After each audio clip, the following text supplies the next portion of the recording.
I want to speak tonight about, we spoke already at the beginning of the week a few times about the commandment of building the Mishkan, building the Mishkan, ועשו לי מקדש ושכנתי בתוכם, as we see in this week's parasha, in Parashat Tchuma.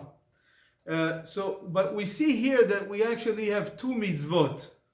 In the actual building of the Mishkan, the Rambam brings down that there is actually, it's a twofold mitzvah, the Rambam says. It's building the Mikdash, and when I use the term Mikdash and Mishkan, we see that a lot of the time they're interchanged, right? The Mishkan was this temporary temple that we had in the Beit at the time of the Jews that were in the desert, and later on it lasted for about a little bit over 400 years. If you look in the Ilchot Bet HaBechira of the Rambam, he enumerates where the Mishkan Shiloh, and then it stayed for 369 years, 70 years it was in Gidon, and it changed a few times until it was finally established as the Beit HaMikdash at the time of King Solomon. And so the Rambam says, first thing is to build a Mikdash, a sanctuary, in other words. And the second is to establish a Beit HaBechira. What's the difference between these two mitzvot? In other words, according to the Rambam, it's an irreplaceable and exclusive place that is going to be an abode for God, a place where God resides at all time. And we'll get to this idea, what does it mean that God resides in a specific place somewhere? It's a question that I'm not myself came up with. What we see in the construction of the Beit HaMikdash itself, King Solomon asked this question. And the Rambam says, what is the purpose of building the Beit HaMikdash or the Mishkan? And he says two things. First of all, it's a place shemakrivim korbanot. It's a place of service of God, to God. We bring sacrifices. The Mishkan itself serves of coming to the Beit HaMikdash and bringing sacrifices, the whole idea of teshuvah, korban chatat, and so forth. And second of all is a place where we have the mitzvah of aliyah laregel. Right? So a place where we come and we join in a pilgrimage in Jerusalem and Yerushalayim and so forth.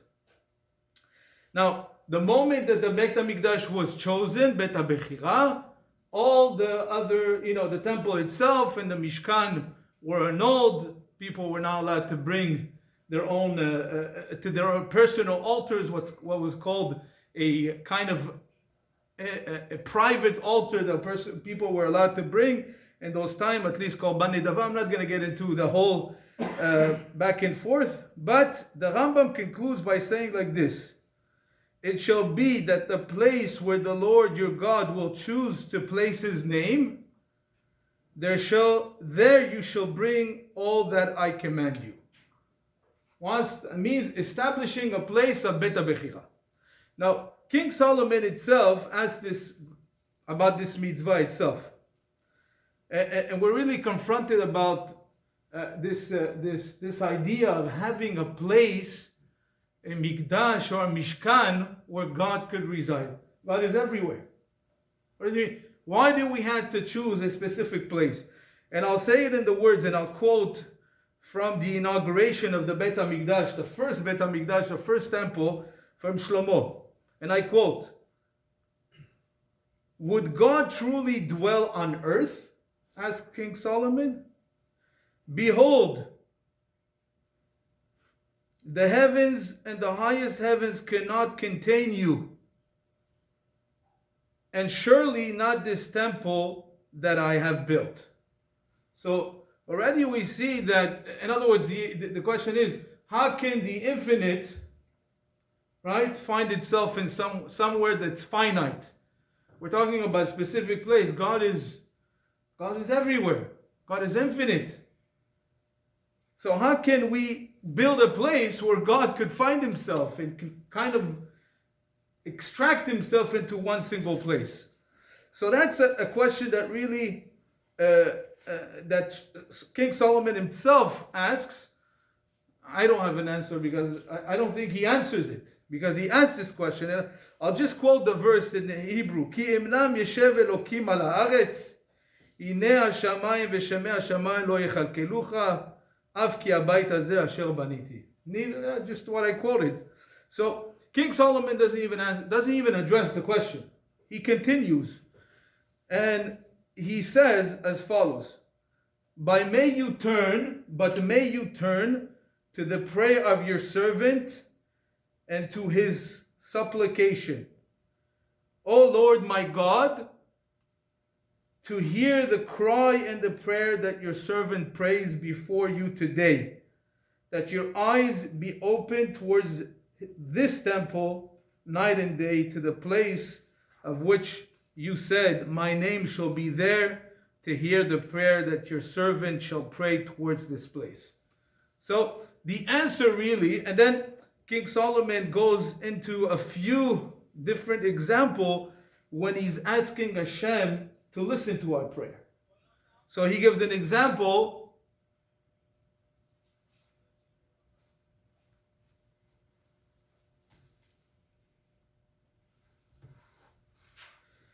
So he gives an example of a few instances where he's, a heartfelt prayer is warranted at a time of war, at a time of famine, at a time of drought.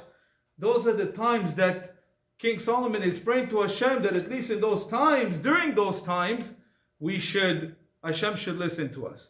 So the conclusion really of King Solomon, if we pay attention to his words, was not so much addressing his question because he doesn't answer it, but his response to his ununderstanding the question is that at least this place, this temple, this Mikdash should be a place where Hashem listens to us, where Hashem hears our cry, where Hashem listens to the prayer of every single person.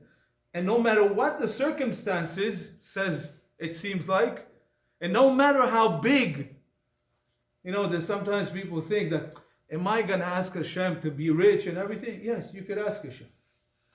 Hashem wants it from you. You could ask. You could ask for all kinds of things. And Hashem doesn't annul any of these prayers. So asking for Hashem even extraordinary health is not something that's completely pasul.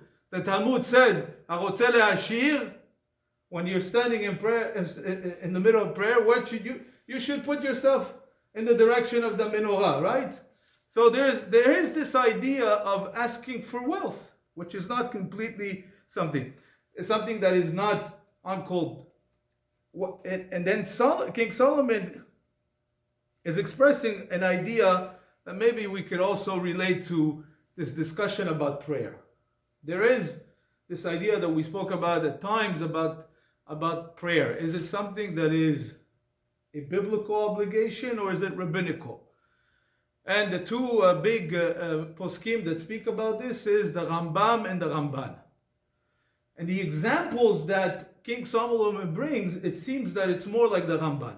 The Ramban says the only time we have a biblical obligation of prayer is Bish'at Tzara, when we're a time of, great physical tragedies, where somebody is sick, there's a war, there's drought, all the examples that King Solomon brings here. According to the Rambam, it says no, there's an obligation of every person biblically to pray. And he brings a pasuk. Ezo avodah shebalev, what is considered avodah? What is considered, there's arezo tefillah. There's avodah, there's something. And what the Rambam is really saying, in other words, he's saying that part of the human nature, the human condition, a person is we all have shortcomings. We all have something to pray for.